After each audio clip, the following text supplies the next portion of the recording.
और या कुरान हदीस से ये बात साबित है कि दीनी अमूर की उजरत लेना जायज़ है? क्योंकि मैंने कुरान पढ़ा है तो उसमें 27 आयतें हैं कि जिसमें फरमाया गया कि दीनी अमूर की उजरत जो है वो सही नहीं है। यानी हर पैगंबर ने ये कहा था कि ठीक इसका है, अजर मैं अल्लाह ताला से लेता हूँ। ठीक। सवाल पहली अच्छे से समझ पहली गया। बात तो ये है कि असल में अक्सर ये लोग सवाल करते हैं कि इमाम को तनख्वाह नहीं लेनी चाहिए, मुअज्जिन को तनख्वाह नहीं लेनी चाहिए। दर हकीकत उनका मकसद ये होता है कि मस्जिदें उजड़ जाएं, इदारे उजड़ जाएं, मदारस। ज़ाहिर बात है फ़ी सबीलिल्लाह कौन काम करेगा? मेरे भी अपने बच्चे हैं, हर किसी की भी ज़रूरियात हैं।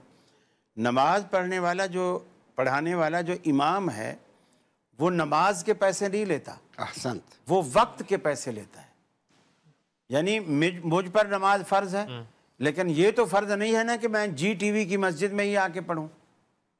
मैं जहाँ भी हूँ अपना काम करता हूँ, जहाँ वक्त हुआ मैंने वहाँ नमाज। अब जब मैं अगर बाहर जाना चाहता हूँ, पंजाब जाना चाहता हूँ कहीं, इंतज़ामिया को पहले दरख्वास्त लिखूँगा, छुट्टी मंजूर कराऊँगा। मैंने 1 हफ़्ते की छुट्टी ली, अगर मैं 1 हफ़्ते की बजाय 15 दिन बाद आया तो मस्जिद में कोई दूसरा इमाम आया खड़ा होगा। ये क्या है? यानी एक तरफ तो उसके साथ सलूक ऐसा किया जा रहा है कि जैसे ये मुलाजिम है, इमाम नहीं है, और दूसरी तरफ उसको बताते हैं। बल्कि हमारे एक आलिम हैं पंजाब में, उनसे किसी ने आके कहा कि जी हमारे पास इतनी बड़ी मस्जिद है, हमें इमाम ख़तीब ऐसा चाहिए बेहतरीन कारी हो, मिस्री कारी तर्ज पर पढ़ता हो, नेक हो, साले हो, बहुत सारी चीज़ें, और हमारा इलाका बड़ा गरीब है और लालची ना हो, ये ना हो।